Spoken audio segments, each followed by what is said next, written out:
Hey there, it's your boy Foxy, back for more relationship stories. Just found this morning that my fiancée was cheating on me with her boyfriend of 6 years, of which I did not know the existence of. I'll be vague with the dates. I, 25 male, have been with this girl for a couple of years, and we got engaged at the beginning of the year with all her and my extended family. She always told me she had one boyfriend many years ago and was single for a while before meeting me. She also lives 2 hours away from me. I had no reason to doubt her, and at first, she gave me no reason to do so. Then a few months ago, a guy number one, wrote on Instagram to me telling me about her past. And I asked for any proof, and he told me to find them by myself. But after that, he gave me a few names and an Insta ID of guy number 2. I asked guy number 2 if what guy number 1 told me was true. He denied everything, and when I told my ex-fiancée, she also denied it. For the last month I was always skeptical about her. But then I decided to trust her, and maybe that guy number 1 was just trying to mess up my mind. And then this morning guy number 2 contacted me with another ID and asked my number. That's when he told me everything. For how many years, even before knowing me, they were together. How many guys she had, and then he sent me photos, videos, and audios. I asked him for dates to make sure it was after we got engaged. Then he sent me a video and the screenshot of the date and time when he took the video. In the video, she was without any clothes and was using her phone. He also sent photos of her topless with the ring I gave her. I went to check the messages of that date with her, and at the exact time of the video, she was messaging with me while she was with guy number 2 in the hotel. After that, I went out and called my friend and talked with him. He calmed me down and said to verify again that everything guy number 2 sent me was true. So, we double-checked everything. And then I went home and stayed in my car for 3 hours waiting for my dad to come home from work. Meanwhile, she called me and we talked, and then I said, I'm happy today. I feel very lucky. She asked me why, and I told her to wait few hours. Then I saw my dad and told him everything. He seemed calm at first, and we went inside and he told my mom. I didn't tell her anything before because she suffers from depression. And man, I saw my mom and dad crying for the first time. They loved this girl, called her their second child. Every time they meet, they used to give her gift and money. Then my mom called her mom, and everything went down. Calls and messages from her parents. She called me and I sent her every proof this guy number 2 sent me. She denied everything totally, trying to gaslight me. I told her to check the videos and photos, etc. And then her parents asked to talk with me, and I said no. She still said she only loves me, will only marry me or she will never. Then I hung up and my parents took my phone and sent the proofs to her parents, and no more calls. We were supposed to get married in December. I don't know why or for what reason this guy number 2 contacted me now, but I wanted to thank him, but he blocked me, so. Well, now I'm in my bed and waiting for I don't know. Now for the top advice or comments. Congratulations for bullet dodge, bro. Hurts, but you will come out better. You will see. Now make sure you get that ring back. Sell it and take your parent to dinner with the money to celebrate your freedom from that narcissist cheater. Not only that, he sent me screenshots of their video chats where she was braless, and there was my ring too. Thank you, by the way. If the ring is worth anything, tell her to return it. Have your parents pressure her parents if necessary. Mention that you might have to get a lawyer involved. Absolutely. She showed no respect towards you, neither should you towards her. Go scorched earth. No one will blame you. And I recommend to go public with the infos so she can't create a false narrative. We already know she is a psycho. While you may be curious, for your purposes, their motivations don't really matter provided the info is accurate, which it seems to be.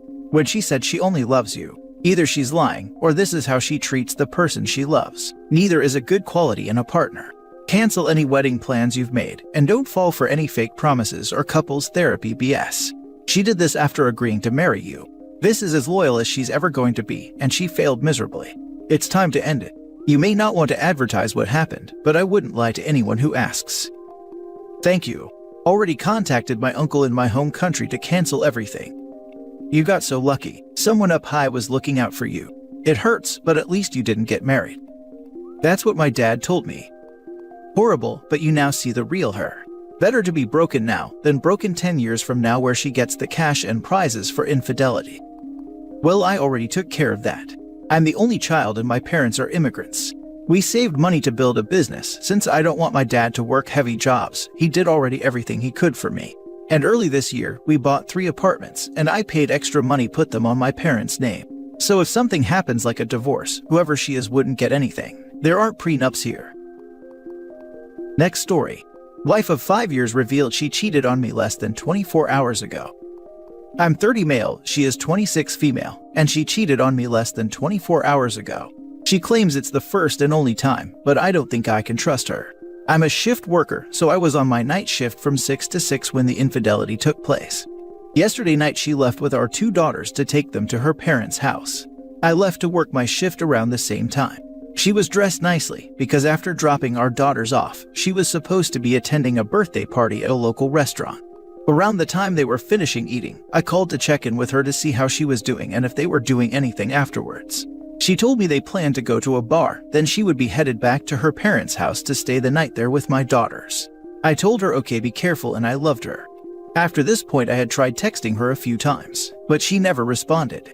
I just chalked it up to that she must be busy with her friends, or that she had already made it back to her parents and went to sleep. Then around 4:30 in the morning, she calls me hysterically crying, saying that I needed to come home because she was spiraling and needed me to help her. She didn't explain why, just that she needs me immediately. So I leave work early and rush out to meet her at our house. I got home before her and started calling her to see where she was at, but the first couple times I called she didn't answer. But then she finally picks up and is still crying, saying things like she wants to end her life and she doesn't want to be on this earth anymore. Because she suffers from anxiety and depression, I immediately thought she is just in a bad place at the moment. I just start reaffirming her that she's loved and that whatever is going on, we can work it out if she will just get to the house so I can comfort her. She almost immediately stops me and says that I needed to stop because when she got there and told me what she needed to tell me, I was going to hate her. Instantly when she said this, I felt sick to my stomach. She eventually pulls up and at first doesn't want to get out of the car. But after me standing at the door to her car for a few moments, she opens it. She then tells me that she had cheated on me with a guy she went home with from the bar. All the air went out of me because I would have never expected this from her. I then asked her what the guy's name was, and she told me his name was Christian. A little backstory. She likes social media, so she is usually always on Snapchat, Facebook, or TikTok. There have been several instances that she has either willingly told me or that she showed me that guys were messaging her. But if they ever became flirty, she always informed them that she was married or she blocked them completely. About 2 weeks ago, she informed me that a guy was messaging her through private messages on Messenger, and that he was being flirtatious, so she blocked him. That same guy found her on Snapchat though, and began messaging her on there. She then told him that she was married and that she was not interested, but to my knowledge, never blocked him in any way. I asked what his name was, and she told me it was Christian. So flashback forward to her telling me she cheated and that his name was Christian. I connected the dots that it must be the same guy. I asked her if it is the same guy, and she said yes it was. She claims he saw her post on Snapchat that she was at that said bar and went to seek her out. When he got there, they proceeded to talk, and she became drunk and said she was feeling vulnerable and decided to go back to his house with him, where they proceed to hook up. She said she immediately regretted it and started crying for him to bring her back to her car so she can go home, which then led her to telling me within a few hours after doing it. After she told me, I asked why she had done it. Says that I had not been showing her enough affection lately, so she was feeling separated and lonely. So, when he showed up telling her that she was beautiful, she could not help herself but feel good about it. I felt heartbroken because I have devoted my entire life to my daughters and my wife. If I'm not at work, I'm with them every moment I can be, even though I do have a hard time showing affection because of the way I was raised. But I've been that way since we first met 6 years ago. She claims it was a giant mistake and that it will never happen again if I just forgive her. But she claims that I should take part of the blame too since I didn't show her enough affection. I just don't know how to feel. Did I really fail her as a husband that led her to do this, or was she already wanting to do this, but now regrets it and wants to try to shift the blame? I still love her, but I don't think I could ever trust her again. I don't think I'll be able to be romantic with her without picturing them together if we do decide to try to work things out. But if we don't, I'm afraid I will not get to see my daughters like I want to, which is what I think I'm most afraid of. I just want someone's advice. I don't want to go public with it yet with our families because I know it's most likely is going to cause irreversible turmoil. Now for the top advice. She is blame shifting. She liked the fact that he was sending her comments, and she probably didn't really block him, etc. He almost certainly didn't track her down to the bar from Instagram posts. She invited him or he invited her. This would have been planned in some way, or at least she knew that meeting a guy in a bar was likely to lead to a hookup. So if all that is true, you need to work out whether or not you will be able to look past that with her in the future, knowing that every time she goes out, there's a chance she is meeting up with a guy who gave her compliments when you didn't. Don't make any quick decisions, but think long and hard about this. I would also add that the birthday at the restaurant was likely to be a date with the guy. Yeah, and she made a whole drama fest so he would buy her victimhood. Even the switch to Snapchat sounds planned, because it is more discreet. Absolutely. This wasn't an accidental drift into something. There were a series of conscious steps that were being taken, moving closer and closer to them sleeping together. You share zero blame in this. The fact she is shifting some blame on you suggests to me that she could do this again. If you choose to stay, get counseling and make that a condition of reconciliation for her as well. She already suggested counseling herself. But the way I feel now, I just don't think I would be able to trust her even if we do. But I'm considering to try it. Please do not trust her. She initially acted like this was something she just fell into, when it was actually premeditated with someone she was already talking to when she knows it was wrong. Threats of self-harm are so common in cheaters. Do not put you and your child through the trauma of staying and dealing with the fallout of repeated behavior. Never let a cheater blame shift. You hold no responsibility for her actions. If the guy tracked her down via Snapchat, her reaction should have been that of horror. She should have treated him like a stalker. But what did she do? She entertained him and most likely gave enough signs for him to recognize that he had a chance of pulling her back to his place. Alcohol is no excuse. She knew his intentions. If she really wants to work it out, she needs to take ownership of her actions and the role she played in destroying your relationship and family. Next is what she's willing to do to rebuild it.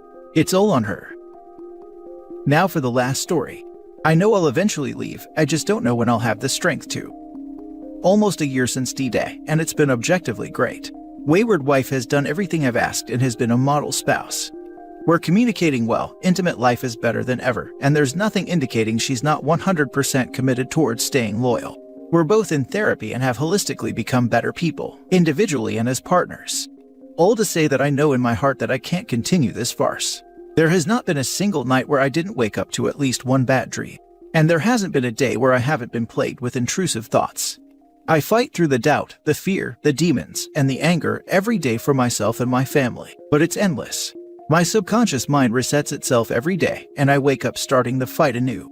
Sure, it's getting easier as the dreams aren't as bad, the thoughts don't linger as long, and the tears don't come as easily, but I'm exhausted.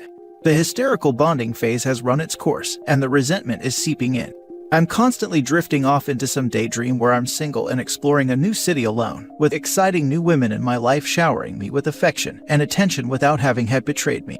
I long for a relationship built on mutual respect and love, not circumstance and logic. There has to be someone out there that can love me for being me, and who would die rather than betray me. Who can communicate her desires and fight alongside me, not against me because she's insecure or immature. Someone who's intelligent enough to figure out solutions, but brave enough to not need all the answers. A kind soul who wants peace but with a fiery heart who will defend it. I love my wife and I truly enjoy the life we currently have. I wish I could swipe my memory of her affair, and I wish I could spend my life with her, raising our children, growing old in laughter and happiness as we look back to all the beauty we shared in creating over the decades. I wish I could be happy with her without so much pain attached to me. I didn't deserve to be cheated on. I didn't deserve to be betrayed and disrespected as if I meant nothing, as if I wasn't strong enough to help her through her fears, or as if I wasn't man enough for her.